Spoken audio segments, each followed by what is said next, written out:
Falling off the roof. The phenomena of the pattern known as falling off the roof could be described as that if price gets above resistance but fails to hold a new high, it is going down again.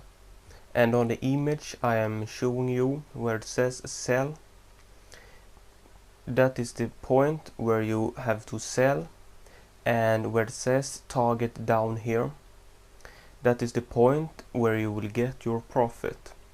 And to make this even easier, I will now show you a little simulation of this with candles.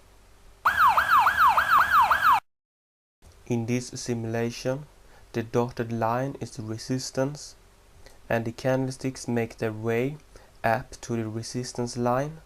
But when one candlestick is just below the resistance line, the candles reverse its course and goes down a little. Then the candles test the resistance once again, but fails to go above and goes down again. It tries a third time, and the following candlestick pokes its head above the resistance line, but it doesn't manage to hold above the resistance line and goes down again. When this following candlestick successfully has closed below the resistance line, it is time for you to get into the trade. With other words, it is time to sell. And then you could take your profit where it says a target, which is the latest blue. Crack and snap. This is the opposite of falling off the roof, and works like if price gets below support but fails to hold a new low, it is going up again. On the image we are looking at, you buy where it says buy, and you take your profit where it says target up here, which is the latest high price made. And to make your apprehension of this pattern even easier, I am going to show you a simulation much like I did with the falling off the roof pattern. So prepare yourself.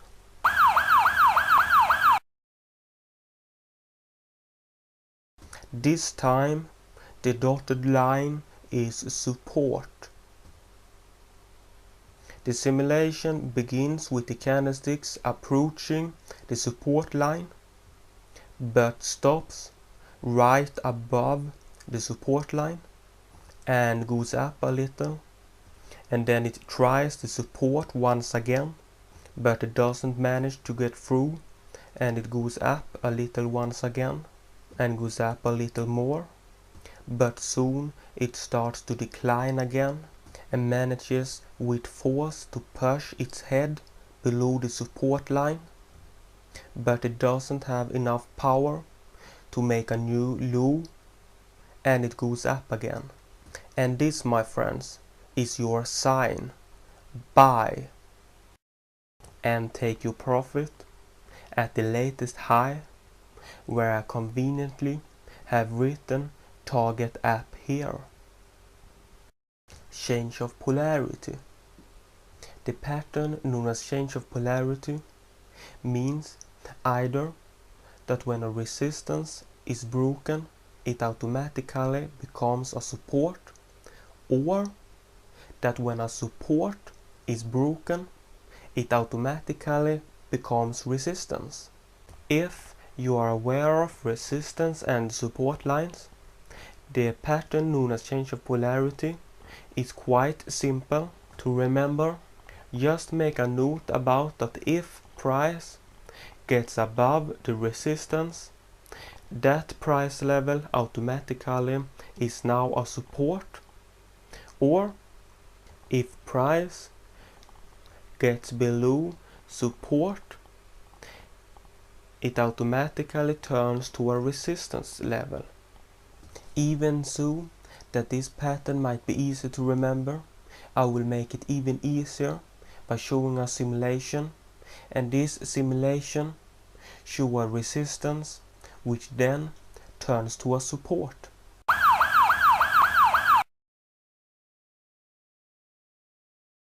The simulation begins with candlesticks moving up to the resistance, but stopping at the resistance line and moves down 2 candlesticks.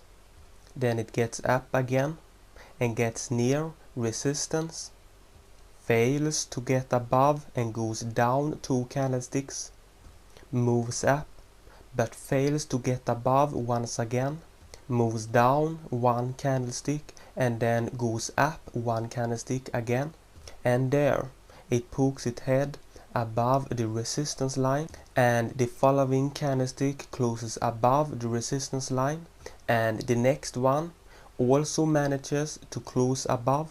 Then it starts to decline a little again, but when it gets to the former resistance line, it stops.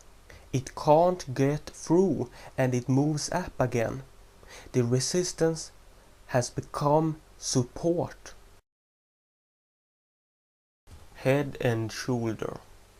This pattern usually encompasses much price action over a long period of time, and it is composed of one highest high in the middle, and beside it to the left and right lower highs, and the highest high in the middle is called the head, and the lower highs at the sides are called the left shoulder and the right shoulder, and you should sell when the price action on the right shoulder reaches below the dotted neckline. Since this is one of the harder patterns to understand and to explain, I am going to show you a simulation of it so you understand it fully.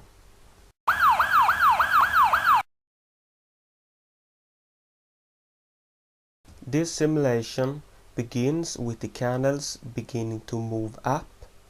1 candle, 2 candle, 3 candles, and it stops at 4 candles and reverses, going down 2 candles, then moves up 1 candle, and now you could see that it has made a little high at the top here to the left, and this little top is the left shoulder. It goes up a little again, 2 candles, 3 candles, it goes above the left shoulder, gets up 4 candles, reverses, 2 candles down, 3 candles down, 4, and 1 more, but then it reverses. And now you could see that the green candle just before the red candle starts to move down has made a new high, and this is the head. The candle starts to move up, it is up now 2 candles, but then reverses again, goes down a little more, even further, and there you could see the last formation of this pattern. The right shoulder has emerged, and when this candlestick started to form and got below the dotted neckline, this was your signal to sell. Be aware of that this simulation was just used as an example, and that the number of candlesticks of the head and shoulder pattern doesn't need to match the exact number of candles used in this example. The only thing needed for a head and shoulder pattern is that there is a higher high and to the left and right sides lower highs. Also note that the left and right shoulders doesn't need to match each other in height exactly, and that the neckline isn't always a completely straight line. It should be as straight as possible, but could be bent a little.